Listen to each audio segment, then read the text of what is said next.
What's going on, good people? It's your girl, Darker Brown, and the one and only. You already know what it is. What's going on, good people? It's your boy, the Mister, and welcome to Straight from the Deck with myself and Dr. Brown, where we plan to educate and entertain our great listeners and viewers with the latest in movies, politics, environmental concerns, presidential polling, doggone global warming, you name it, Dark, and I cover it to a T. Facts. So, Darker, what's going on in your neck of the woods? Man, I'm looking to see what's going to drop next when it comes to this election. Things are heating up, Yeah. and things are changing. Trump and Nikki Haley battled out in New Hampshire, and Trump won, but not by as much as I thought. So, and Nikki Haley ain't dropping out, so we'll see. Yeah, 6 points is not what I would call a blowout by any shape, form, nor fashion. Trump has a problem, and I think he's beginning to know it. What I want to know is, what are the fence-riding Republicans going to do? Once he continues to start using the race card, once he loses the first primary and he begins to talk about how the whole process is rigged against me, and now the Republicans are rigging an election against me and don't believe the fake news that I'm I just want to know how the Republicans that know better, who've known better this entire time, are going to respond when he begins to act toward them now openly the way he acts toward everybody else, because it's coming. You saw, I don't know if you saw his victory speech where he was talking about how it pissed him off that woman was on stage acting like she won. I won. She didn't come in second. She came in last. That man has a problem. But are there any good Republicans left? I mean, and are they loud enough to make a difference? I don't know. Right. Yet to be seen. And he's talked about his people before, and they all still bow beneath him. So, I don't think it'll matter. Right. And look how, even though they didn't talk tough when they were quote unquote running against him, but look how he had all of them on stage in the line kissing his ass last night. It tells you what that whole situation is all about. It doesn't take a rocket scientist to see what's going on. And I don't know that I could ever side with people that are so easily proven to be two-faced. You know what I'm saying? It's one thing when you're running against someone and you lose and then you endorse that person. It's another thing when you run against someone and they talk about your mother, your father, your children, your family, your family's ethnicity, your family's history, how your family got to this country, X, Y, and Z. And then after he beats you, you go on stage and say, "Hey, I just love you." Where they do that at? What are we doing, man? What was that? Remember that song? When I say weak ass, you say trick. Right. I'm like, not that we expect anything more out of Tim Scott. Notice he had to be quote unquote engaged to a woman before he was allowed on stage to endorse Trump. That's neither here nor there. That's fishy. Right. I just love how he was engaged the other day. I'm like, come on, man. It is the year 2024. We are not gonna continue to pretend. Folks need to just live their lives, and the people that don't like it just need to damn deal with it. So let me bring up another Trump ally who is really, this whole AI thing has been real interesting, and it's only going to heat up more and more as time goes on, and as it's now available to regular folks like you and me. But your boy Roger Stone, quite the character, you all may remember some time ago, but he made some really scary statements to somebody on the phone. He was talking to one of his cop friends, and I'm going to read y'all the quote so you know exactly what Roger Stone said. He was talking about assassinating Eric Swalwell and Jerry Nadler, who are both on the House Judiciary Committee. He said, "It's time to do it." This is Stone. He's time to do it, talking to his cop friend. "Let's go find Swalwell. It's time to do it. Then we'll see how brave the rest of them are. It's time to do it. It's either Swalwell or Nadler. They have to die before the election. They need to get the message. Let's go find Swalwell." I'm saying his name wrong, sorry. Swalwell, and get this over with. I'm just not putting up with this shit anymore.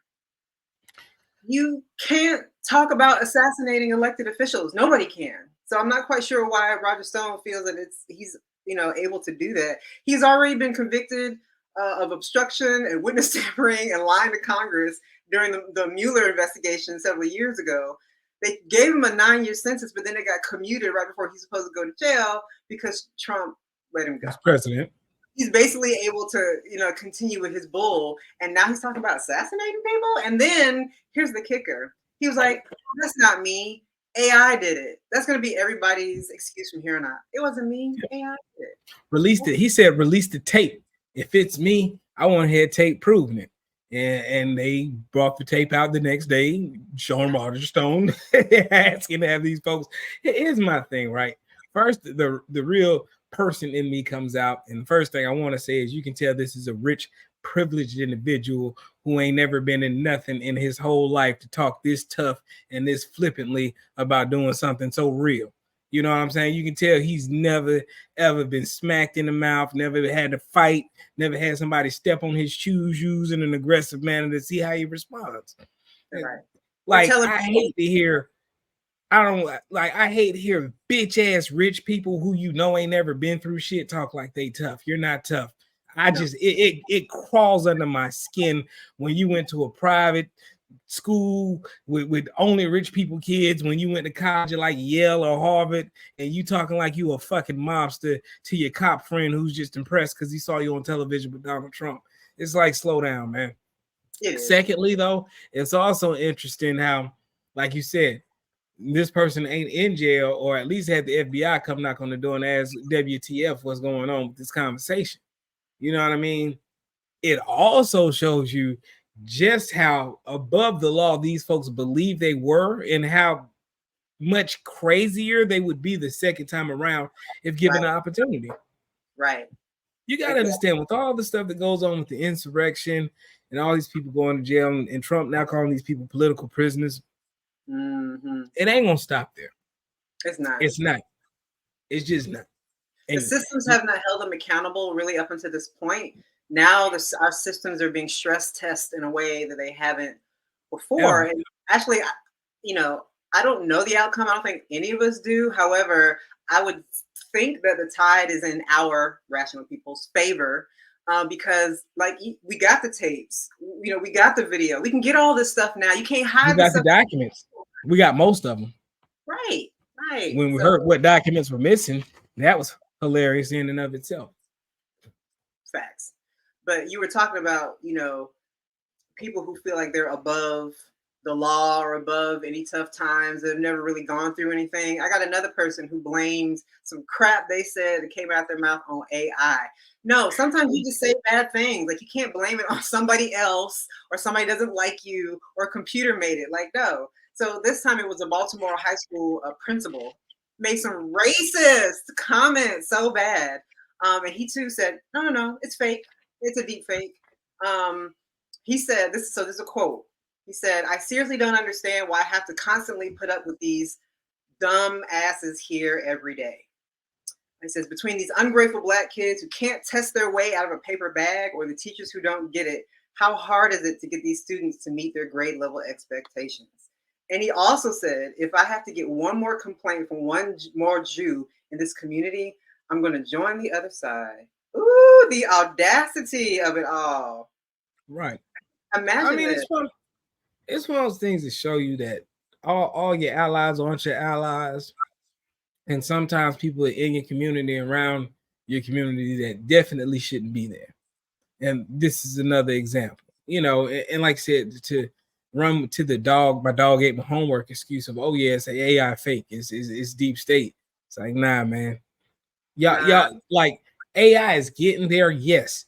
However, you guys are already about to use up the validity of that excuse because you're using it on little stupid hokey bullshit that can be easily proven the opposite direction. Right. But I think it goes to a growing trend of January 6th, and something you talk about all the time, and that's certain people's inability to take responsibility for their own actions. Right. These people have been raised to be emboldened and feel as though they are outside the law and repercussions. And every time repercussions are brought to them, they fold like a pretzel. I mean, just like the Roger Stone story, he literally folded like a bitch when he was about to go to jail.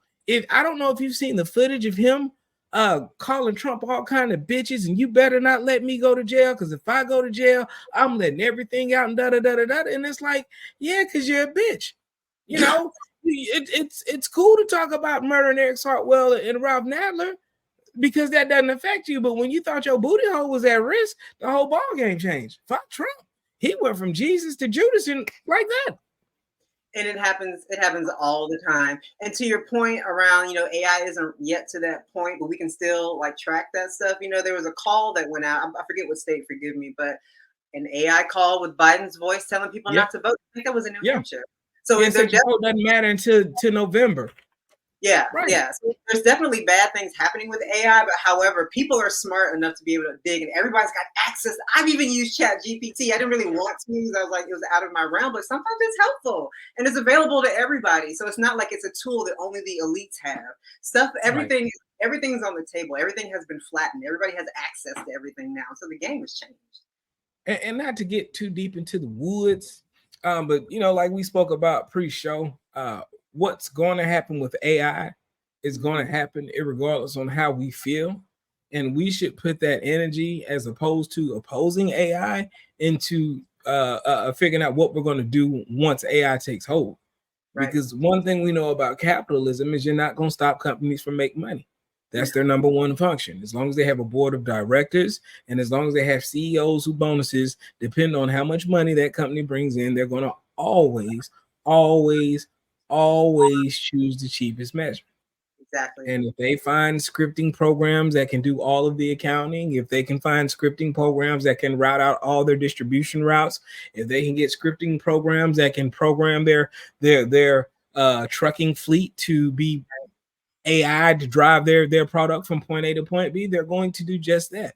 Exactly. Nothing's going to stop that. We know that we can't depend on governments to write laws to prevent that because the Republicans are bought and sold, clearly and totally. So again, Democrats too. We should not fear AI. We should just determine what we are going to do to find our means of survival once AI takes hold, because you're not going to stop these companies from getting money. Now we have to evolve as a society, as people, our mind. We have to evolve. This is it. We're not going back. So you better get on board and go forward. Yeah, what's it called? Universal basic income. That's where all of that kind of stuff comes into play. Yeah. I know you'll have conservatives talk about people just want to hand out X, Y, and Z. No, it's not that. There's just going to come a time where certain jobs aren't going to be available. A perfect example of that, trash, right? If you can program a truck to pick up the trash cans, empty the trash cans, and go back to the facilities without causing accidents and not dumping trash everywhere, that'll probably be a job that's going sooner than later. Yeah. You see what I'm saying? It's little stuff like that, and we have to be aware of it. Amazon with drones delivering packages. If that ever gets off the ground, you can cancel UPS. Are you going to really care when all your packages are dropped off in your backyard and they're safe and they work when you bring them in the house and they got here in 8 hours as opposed to 3 days? No, you're going to be happy it got here in 8 hours. Right. You're not going to say, hey, fuck AI. They took my job. You're going to be like, man, this new Amazon Prime is the greatest shit ever. Well, yeah, it costs about 12 people their job, but yeah, it's pretty cool. Yeah. But we gotta find the alternatives. There will always be economies outside of the main economy. Always. So people look. Relax. To ride along with that, marijuana ain't even legal in Georgia. You legalize marijuana in Georgia, you immediately have a $3-4 billion industry like that, just because it was made legal. There will always be jobs and opportunity. They're just not always going to be in the same space. Don't run for technology.